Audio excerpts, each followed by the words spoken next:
Bonjour à tous, bienvenue dans Bonjour chez vous. Très heureux d'être avec vous pour cette nouvelle journée et nous allons parler de l'épreuve. L'épreuve, un désert à traverser. On ne reste pas dans le désert, mais on le traverse. C'est des déserts plus ou moins longs, plus ou moins grands, mais il faut les traverser. Et aujourd'hui, je suis avec Nadine et nous avons le plaisir d'avoir à nouveau avec nous le pasteur Patrice Martorano. Salut Patrice. Bonjour Evelyne. Bonjour Nadine. Hello, Patrice. Bienvenue, bienvenue. On peut plus se passer de toi dans Bonjour chez vous. Hein.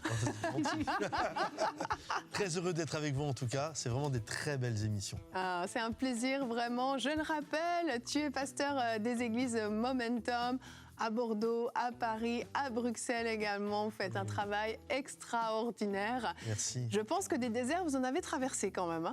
Quelques-uns. Déserts, tempêtes aussi. Oui, pas mal. aussi, c'est vrai. Parfois, ça ressemble plus à des déserts et parfois plus à des tempêtes. Ouais. Ça dépend. On a traversé pas mal de tempêtes. Et en tout cas... On sent que... J'ai plein de choses qui arrivent en tête là comme ça. S'auto-censure. On va garder les tempêtes pour toi. L'important, c'est que le soleil brille à nouveau, tout va bien. Complètement. Amen. Il est là, le soleil. Alléluia. Merci d'être avec nous. Avec en plaisir. tout cas, c'est une joie de t'avoir. Et aujourd'hui, on l'a dit, on parle des déserts, des difficultés. Et tu vas parler aux leaders aujourd'hui dans la rubrique Conseil du coach. Comment inspirer malgré l'épreuve quand on a cette charge de leader ? Avec plaisir. On va regarder un épisode de la vie de l'apôtre Paul, qui est vraiment un leader, on est tous d'accord avec ça. Et des choses qu'il a communiquées, une attitude qu'il a communiquée, qui je crois vont être une source de bénédiction et d'encouragement pour tous ceux qui désirent aller de l'avant. Excellent. Bon, on se réjouit bien de t'entendre. Allez Nadine, c'est à ton tour pour la pensée du jour.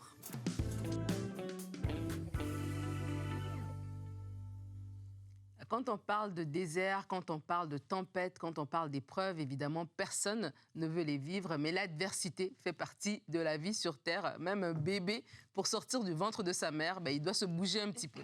Et donc, voilà, tout n'est pas facile, mais on doit traverser ces choses-là. Et alors qu'on parle de ce thème, il y a un verset qui est monté dans mon cœur, c'est en Romains chapitre 5, les versets 3 à 4. Je vais vous lire ce verset dans la version Semeur. La Bible dit, mieux encore, nous tirons fierté même de nos détresses, car nous savons que la détresse produit la persévérance conduit à la victoire dans l'épreuve, et la victoire dans l'épreuve nourrit l'espérance. Et vraiment, moi, ce passage m'a beaucoup fortifié, et je me dis que c'est vrai, on peut vraiment faire face à des vents contraires, à des difficultés. L'idée n'est pas de se dire pourquoi la tempête arrive, etc. L'idée est de savoir que je dois la traverser. Cette tempête, elle est arrivée, je dois la traverser, je ne veux pas mourir dans cette tempête. Au contraire, je vais m'en sortir, je vais être victorieux, et je serai un témoignage pour mon entourage que Dieu agit encore, que Dieu porte ses enfants et que Dieu les amène à bon port. Alors, je vais vous encourager à 3 choses si vous êtes dans une situation de difficulté, d'adversité, de désert, d'épreuve, etc. Je vais vous encourager à 3 choses. La première, c'est la patience. La patience, pourquoi ? Parce que vous devez comprendre que cette tempête finira par passer. Ne jetez pas l'éponge trop vite. Soyez patient. Des fois, on voit des couples. Ça, c'est vraiment une situation dans laquelle tu te dis, des fois, c'était juste un petit peu plus de patience pour traverser cette situation un peu difficile. Lorsqu'on est dans un avion, il y a de la turbulence. Le pilote ne dit pas, atterrir sur la prochaine terre ferme. Non, il va dire, mettez vos ceintures, soyez patient, on va traverser cette zone de turbulence. Des fois, la zone de turbulence, il la voit venir. Des fois, elle est arrivée de façon imprévue. Mais quoi qu'il en soit, on ne rebrousse pas chemin, on traverse la zone de turbulence. Donc, je vais vous encourager à la patience. Je vais vous encourager à la persévérance. Il faut être persévérant dans la vie. Il faut être persévérant. Vraiment, ne soyons pas passifs, soyons persévérants. Et il y a un verset que j'aime beaucoup dans Juge 8, le verset 4. La Bible parle de Gédéon. Et ça dit ici, Gédéon arriva au Jourdain et il le passa, lui et les 300 hommes qui étaient avec lui, fatigués, mais poursuivant toujours. Moi, cette parole, ça me bénit trop. Ils étaient fatigués, mais ils ne sont pas arrêtés. Ils ont poursuivi. Fatigués, mais poursuivant toujours. Et je veux vous encourager à la persévérance. Et la troisième, bien sûr, c'est l'espérance. L'espérance va nourrir ta foi alors que la situation est difficile. C'est cette espérance-là, cette confiance en Dieu. C'est ça qui va te donner l'huile, en fait, dans ton moteur pour continuer d'avancer. On parle souvent de lamentation. Et je vais vous lire ce verset, mais je vais le prendre un peu plus haut, à partir du verset verset 19, la Bible dit « Souviens-toi de ma détresse et de ma misère, de l'absinthe et du poison. » C'est Jérémie qui parle. « Moi, je m'en souviens bien et je sombre. Voici ce que je veux méditer pour garder espoir. Les bontés de l'Éternel ne sont pas épuisées. Ses compassions ne prennent pas fin. Elles se renouvellent chaque matin. Que ta fidélité est grande. » Et le verset 24 est tellement fort. « Je le déclare, l'Éternel est mon bien. C'est pourquoi je veux m'attendre à lui. L'Éternel a de la bonté pour celui qui compte sur lui, pour celui qui le recherche. » Amen. Merci beaucoup Nadine pour ta pensée encourageante. Amen. Et quand je t'écoutais, je pensais au désert. Un désert, il y a la notion de patience, tu en as parlé, parce que en fait, le paysage peut rester inchangé pendant des kilomètres et des kilomètres. Tu avances, mais tu as l'impression que tu n'avances pas. C'est cette monotonie du désert. Mais dans le désert, il y a aussi des tempêtes de sable. Et là, ça te bloque complètement, ça te paralyse, tu n'es même plus capable de voir devant toi, tu dois te réfugier, tu dois attendre. Donc oui, il y a cette dimension de patience dont tu parles qui est hyper importante. Parce que ça peut être long, parce que ça peut être bloquant, parce qu'on peut avoir l'impression que ça n'avance pas et qu'on n'en voit pas le bout, en fait. C'est comme une chose qui en amène une autre et tu as l'impression que ça s'accumule et que ça ne bouge pas. Et la confiance produit généralement cette espérance, cette foi, cette assurance que même si c'est long, Dieu va intervenir. Et c'est souvent là où, généralement, on va faire défaut dans l'épreuve.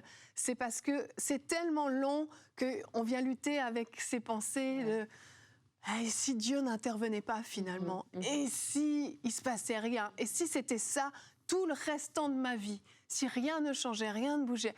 Et on commence à avoir un petit peu des pensées comme ça qui viennent nous décourager et qui viennent créer cette impatience qui dit « là, il faut que ça change maintenant parce que là, en fait, je peux plus, je suis épuisée, je suis au bout, ça doit bouger maintenant. » Et on devient même exigeant, on commence à nous-mêmes vouloir prendre le contrôle du timing de Dieu. Mais en fait, ce désert, tu dois le traverser, il a un début, il a une fin. Il y a peut-être un oasis quelque part, mais tant que tu n'avances pas, tant que tu ne traverses pas, tu sais pas que tu vas y arriver. Et c'est des choses dont il faut se souvenir parce que quand on est dedans, c'est compliqué. Ouais. Mais si tu gardes les yeux fixés sur le Seigneur, tu vas t'en sortir. Amen. Ésaïe 26, au verset 3, nous dit « À celui qui est ferme dans ses dispositions, il assure une paix parfaite parce qu'il se confie en toi. Placez votre confiance toujours en l'Éternel, car l'Éternel est le rocher de toute éternité. » On dirait qu'il y a deux personnes qui parlent dans ce verset. Je suis toujours étonnée parce qu'on a une magnifique citation qui est très philosophique au début, mais après, il nous donne un ordre. Placez votre confiance en l'Éternel. Pourquoi ? Parce qu'il est le rocher de toute éternité. Donc, il te donne l'argument qui va faire que tu vas mettre en pratique le verset 3. En fait, dans le verset 4, il te donne l'argument. Et je pense qu'il y a des fois où on a besoin de se souvenir de ces choses-là pour tenir ferme. Complètement. Tu parlais, et je pensais à cette image qui tourne dans le désert pour aller justement dans leur héritage, le pays où coule le lait et le miel, peu importe si on fait référence à Israël qui a tourné 40 ans dans le désert. Et la chose que tu parlais, je pensais à ça, le point d'arrivée, lui, bougeait pas. Oui. Tu vois, nous, on a l'impression qu'on avance, et tu sais, c'est comme un peu un âne avec une carotte, et tu as l'impression que tu l'attrapes jamais parce que ça recule, tu vois. Mais en fait, le point d'arrivée, lui, n'a jamais bougé. C'est-à-dire que le point d'arrivée n'a jamais été reculé, lui. En fait, ce qui les a reculés, c'est qu'il y a eu une mauvaise attitude de leur part, qui ont fait que quand ils étaient arrivés, qu'ils auraient pu prendre possession du pays, il y a eu du pessimisme, il y a eu, ça a été communiqué au peuple, enfin bref, et le peuple est retourné dans le désert.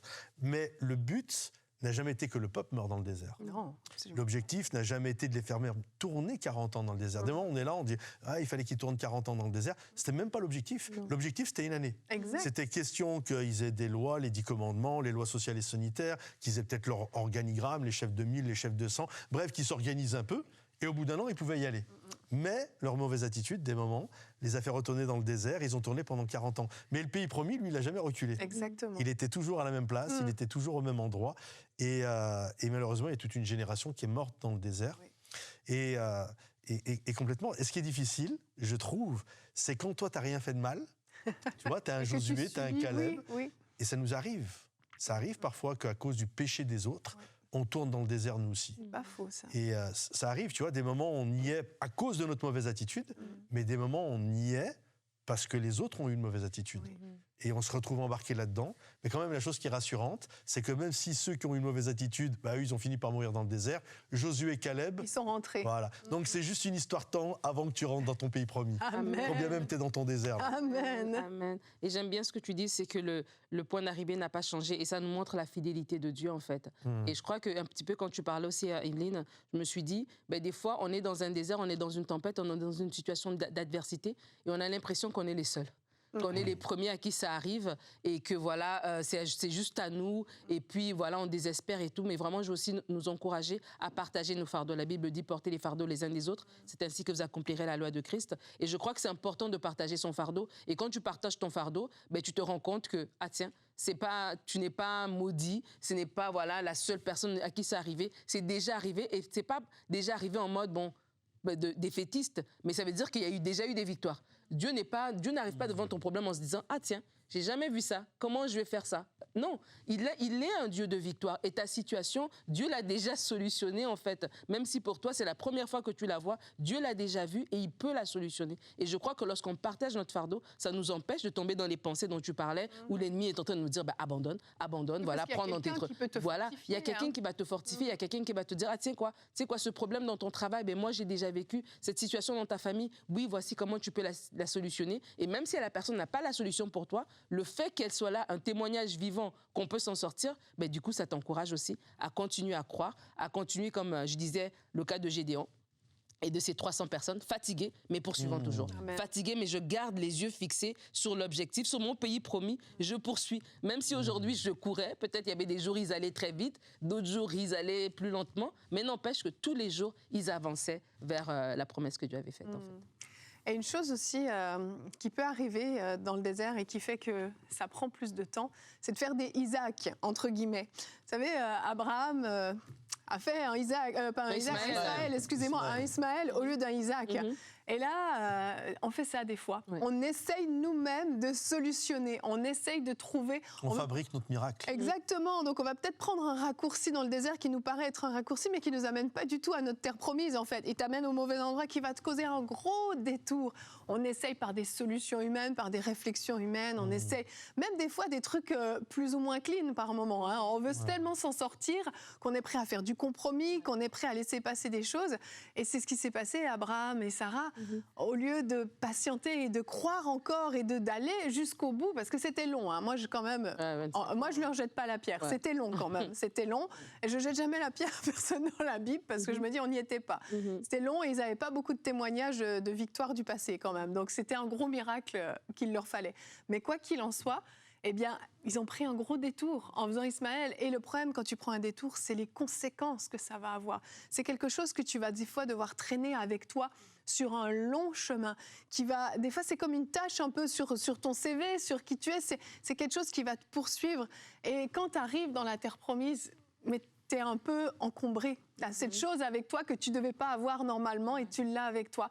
Et tu dois la porter, tu dois faire avec parce que ça fait partie des conséquences. Et ça fait mal aussi quand ça arrive, ça fait très mal. Oui. Et puis j'imagine, même si elle y était participative, Sarah, ça doit être quand même aussi compliqué de vivre tout ça. Ah ben oui. Et il lui en a fait quelques-unes, Abraham. Il l'a donné à Pharaon, c'est ma sœur. Ah oui, oui. Je pense que quand elle est revenue, elle a dû... C'est pas écrit dans la Bible. J'imagine que les conversations à la maison, elles devaient être quand même pas mal. Elle a sorti le rouleau à pâtisserie. Là, j'imagine ta femme, là... il a dû en vivre 2-3, l'Abraham, avec sa femme derrière. Clairement. J'ai une petite parole avant de terminer, Evelyne. C'est dans le psaume 94. Pas tout de suite, je te rassure. Avant de terminer ma partie. Le psaume 94, versets 18 à 19, est un verset qui m'a beaucoup fortifié. Je vais le partager à quelqu'un qui est peut-être dans une saison de désert, d'épreuve, d'attente. La parole dit, quand je dis, mon pied est en train de glisser, ta bonté éternelle me sert d'appui. Quand mon cœur est agité par une foule de pensées, tes consolations me rendent la joie. Et vraiment, je vous encourage à garder vos yeux fixés sur la bonté de Dieu. Amen. Dieu est bon, il est amour, il est avec vous. Et le psalmiste dit, quand je dis mon pied chancelle, quand je dis je suis en train de tomber, tiens, il y a quelqu'un qui me relève en fait, et c'est la bonté de Dieu. Amen. Amen. Parole pour quelqu'un, ça. Allez, on va continuer, on va encourager les leaders. Alors, leader, hein, c'est un grand mot, mais en réalité, si vous êtes en charge de quelqu'un, d'une famille, même en tant que père de famille, vous êtes un leader. Donc, ça englobe quand même pas mal de personnes. On va voir donc comment inspirer malgré l'épreuve.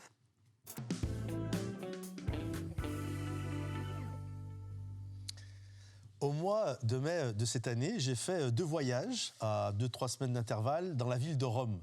J'ai fait un premier voyage, c'était pour le ministère. Puis quand ma femme, elle a vu les 2-3 photos que j'ai mises sur Instagram, elle m'a dit, il faut que tu m'amènes là-bas. Donc, ce que femme veut, on s'exécute. Hein, donc, c'est bien, un homme intelligent. Voilà. Et donc, on est parti avec mon épouse passer 1 semaine à Rome. Et dans tout le périple, parce qu'il y a tellement de choses, hein, Rome, c'est vraiment un musée à ciel ouvert. Et on s'est bloqué une journée. Et la thématique un peu de cette journée-là, c'était sur les traces de l'apôtre Paul. Parce qu'il a été à Rome, il est mort à Rome. Oui.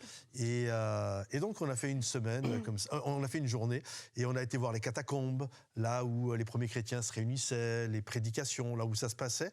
Et puis on a été même voir l'endroit, plus ou moins le quartier où il a été décapité. Et on a été voir même son tombeau. Ils ont construit toute une église à Saint-Paul. Et donc on était là, j'ai vu le tombeau de l'apôtre Paul. Puis là, il y a vraiment beaucoup de gens autour. C'est touristique, voilà. Oui. C'est touristique, ouais. Mais au-delà de tout ça, là, il y avait beaucoup moins de monde. À un moment donné, je me suis dit, je ne savais pas si c'était possible d'aller voir la prison. Est-ce que la prison de l'apôtre Paul était toujours là ?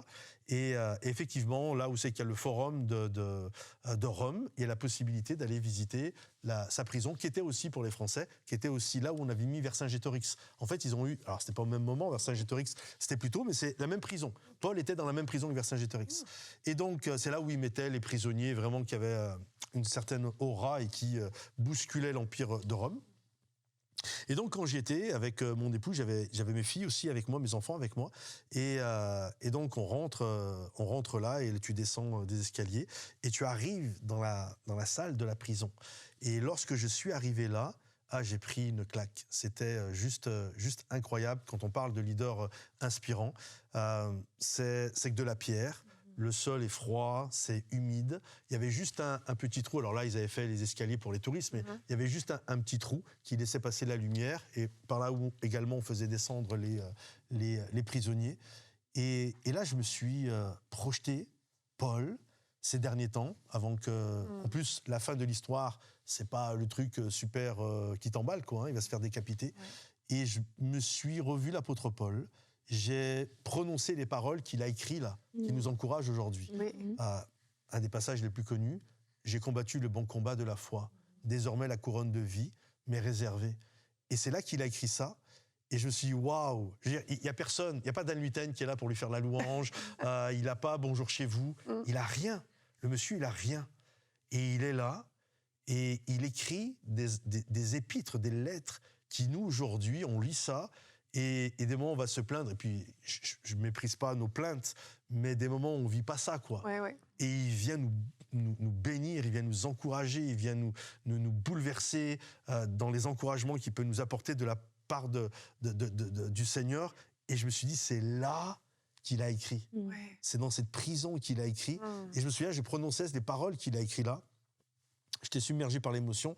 Je me suis mis vraiment à verser des larmes. Je me suis dit, mais quelle inspiration l'apôtre Paul, quelle inspiration il s'est retrouvé seul. Et je me suis dit, j'ai pensé à nous. Je pensais à moi, à vous, à tous ceux qui nous écoutent, à ceux de mon équipe. Quand on vit des temps difficiles, quand on a l'impression qu'on est dans notre prison, dans notre désert, quand on a l'impression qu'on vit nos tempêtes et on ne sait plus trop qui nous porte finalement, on vit des temps difficiles. Et je me suis dit, mais comment l'apôtre Paul, là, il a pu être une source d'encouragement dans son désert à lui, comment il a pu nous encourager comme ça? Et là, il y a un verset qui m'est revenu. Alors que je priais, hein, j'avais les larmes aux yeux, et ce verset qui dit je puis tout par celui qui me fortifie. Je me suis dit, même enchaîné, l'apôtre Paul disait je puis tout par celui qui me fortifie. Amen. J'ai appris à aimer Dieu dans les combats, dans les joies, dans la disette, dans l'abondance, dans les naufrages, ou quand tout va bien, j'ai appris à aimer Dieu. Et je crois qu'une des choses qu'il nous apprend, une des choses, je pense, vraiment vitales, quand on vit des déserts, dans lesquels on peut traverser, c'est d'apprendre à aimer Dieu et de comprendre que je puis tout par celui qui me fortifie. Oui. On va en vivre des déserts, j'en vis, vous allez en vivre, des tempêtes, appelez ça comme vous voulez, tsunami, donnez le nom que vous désirez. On va tous vivre des temps difficiles. Et c'est intéressant parce que j'ai même creusé le passage quand il dit « j'ai appris à aimer Dieu ». Et le mot « j'ai appris », il y a 2 fois le mot « j'ai appris », c'est dans Philippiens, il y a 2 fois le mot « j'ai appris ». En français, c'est toujours « j'ai appris », mais en grec, c'est 2 mots différents. Il y en a un qui dit « j'ai appris », c'est Tedesco, c'est vraiment didasco, c'est vraiment l'enseignement. Style, par exemple, j'étais à l'église un dimanche matin et le pasteur m'a enseigné que je devais être content de l'état dans lequel je me trouve. Tu vois, quand je passe par des déserts, j'ai appris, j'ai eu l'enseignement biblique, comme on peut communiquer des enseignements. Mais des moments, on donne des enseignements, mais les gens n'ont pas traversé ça encore. Oui. Ils l'ont appris intellectuellement. C'est la théorie. Et le deuxième, j'ai appris, c'est la pratique. J'ai appris après, tu vois. J'ai appris, mon pasteur m'avait dit que je devais être content dans le désert. Mais ensuite, j'ai vécu le désert. Et là, choisi d'être content. Et là, c'est un deuxième, j'ai appris. C'est j'ai appris par l'épreuve. J'ai appris par le désert. J'ai appris, tu vois. J'avais fait des cours de mariage. Puis ensuite, j'ai été marié, tu vois. Et j'ai appris comment on fonctionne ensemble. Oui. Et l'apprentissage intellectuel est une chose, et il est nécessaire. Et il est important. Puis ensuite, il y a la vie qui nous apprend. Et l'apôtre Paul était là. En fait, je m'en suis sorti de tout ça, malgré la prison. Mamertine, elle s'appelle cette prison, à Rome. Et tout ce qui m'attend, j'ai été enchaîné, je vis des temps difficiles, mais j'ai appris à être content dans l'état dans lequel je me trouve. Tu te dis, c'est fou qu'il ait dit ça. C'est fou, quoi. Il va se faire décapiter, le monsieur. C'est terrible. Mais en fait, sa force, elle était en Dieu. En fait, elle était plus, c'est pas la prison, c'est pas les naufrages, c'est pas l'assiette, elle est pleine, c'est pas tout va bien, c'est pas je suis encouragé. En fait, j'ai appris à aimer Dieu, point. J'ai appris à l'aimer. Quoi qu'il se passe, j'aime Dieu. J'aime Dieu. J'ai appris à l'aimer. Et que ça soit en théorie ou en pratique, j'ai appris à l'aimer. Et qu'on m'encourage ou qu'on m'encourage pas, j'aime Dieu. Et je sais pourquoi je fais ce que je fais. Et je finis juste avec cette pensée, je n'avais pas prévu, mais en même temps que je parle, elle m'est venue à l'esprit. Lorsque Jésus arrive à Jérusalem, et la Bible nous dit, il y a une foule qui l'acclame. Puis quelques jours après, la foule n'est plus là. Et il entend « crucifie-le, crucifie-le ». Et on sait qu'on libère Barabbas. Ouais. Et ensuite, on va mettre la croix sur les épaules de Jésus. Ça, c'est tout un désert. Hein. Et il va traverser comme ça. Et je me suis dit, il n'y a plus personne qui l'encourage. Mais Jésus continue. Jésus continue parce qu'en fait, il continuait pas. En fait, il n'est pas venu là parce qu'on l'applaudissait. Il n'est pas venu là parce que tout le monde lui disait qu'il était beau, extraordinaire. Il n'y a plus personne qui chante Hosanna. Et la plupart d'entre nous, soyons honnêtes, et peut-être moi le premier, je ne sais pas, je n'ai jamais été confronté à ça. Si les gens, en fait, ceux qui m'encouragent ne m'encourageaient plus, et maintenant il n'y a plus que des détracteurs, est-ce que je serais capable de continuer d'avancer ? Et en fait, Jésus, il a continué d'avancer. Et ça m'impressionne. Ce qui m'impressionne, ce n'est pas que des gens l'ont abandonné, ça c'est la vie. C'est qu'il a quand même continué d'avancer dans son épreuve, parce qu'en fait, il nous aimait. Et c'est toujours une histoire d'amour. Même nous, on aime Dieu. Paul, il aimait Dieu. Il a continué d'avancer. Jésus a avancé parce qu'il nous aimait. Et en fait, l'amour fait qu'on avance, quand bien même ça peut être facile ou difficile. J'ai appris à aimer Dieu. Et donc, vraiment, mon encouragement, pour tous ceux qui passent dans le désert, Jésus l'a vécu. Jésus l'a vécu, et même plus fort que ça encore. La Bible nous dit qu'on a pris un gars, Simon d'Arimathée, et il a aidé Jésus, il lui a porté sa croix. Et là même, c'est super encourageant pour nous. Ça veut dire que Jésus me comprend quand ma croix est trop lourde. Quand j'ai juste le goût de me retrouver à terre et j'ai plus le goût d'avancer, en fait, on a un Dieu qui sait ce que c'est c'est compliqué. Et même Jésus a eu besoin qu'on l'aide. C'est fou quand même. Jésus a eu besoin qu'on l'aide à porter sa croix. Donc, si aujourd'hui tu es fatigué du désert et que tu te dis, mais comment je peux faire pour avancer ? Est-ce que Jésus va m'en vouloir, etc. Jésus ne peut pas t'en vouloir. On l'a aidé aussi. Et Jésus veut t'aider à porter. Il va t'envoyer un Simon d'Arimathée qui va t'aider dans ton désert à traverser tout ça. Donc, apprends à aimer Dieu, aime-le, avance, marche, et puis quand c'est difficile, appelle-le à l'aide, puis il va t'aider à porter ta croix, mais jamais Dieu ne délaisse qui se confie en lui. Apprends à aimer Dieu dans l'abondance ou dans la disette, mais apprends à aimer Dieu. Où que tu sois, aime Dieu et avance. Amen. Merci Patrice. Dans le fond, quand je t'écoute, je me dis que finalement, que tu sois leader ou pas, tu as le même défi que les autres. Et puis au final, ton rôle va être plus important parce que tes paroles auront plus d'importance, auront une influence, une inspiration pour les autres. Mais à ce moment-là, Paul dans la prison, il s'est d'abord fortifié lui-même avant de pouvoir fortifier les autres, en fait.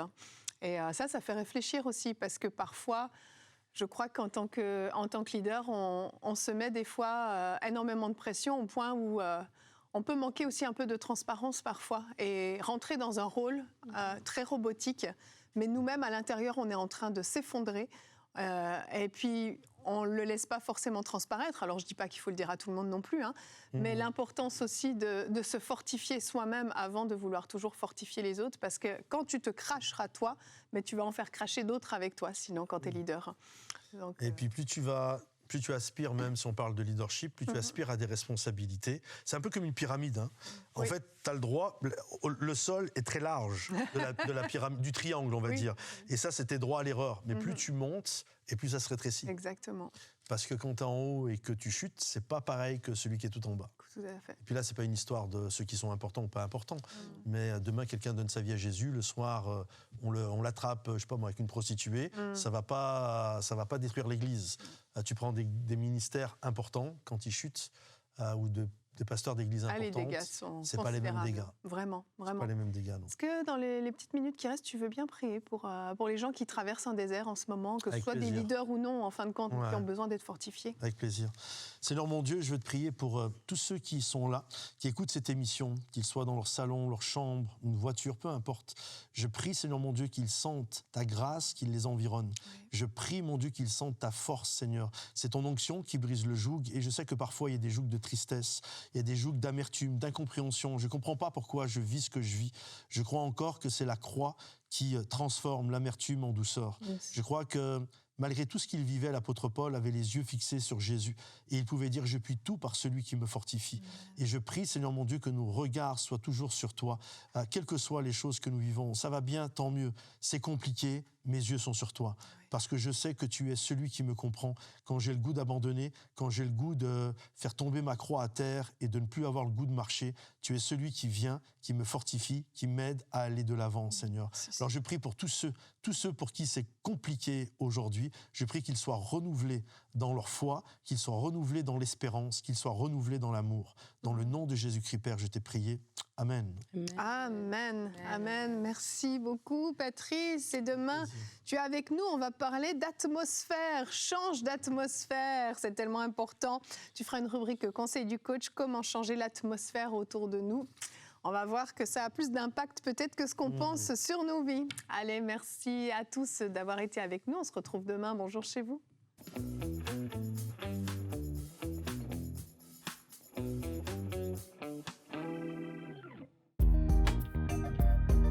Merci à tous nos précieux partenaires, grâce auxquels cette émission a pu être réalisée.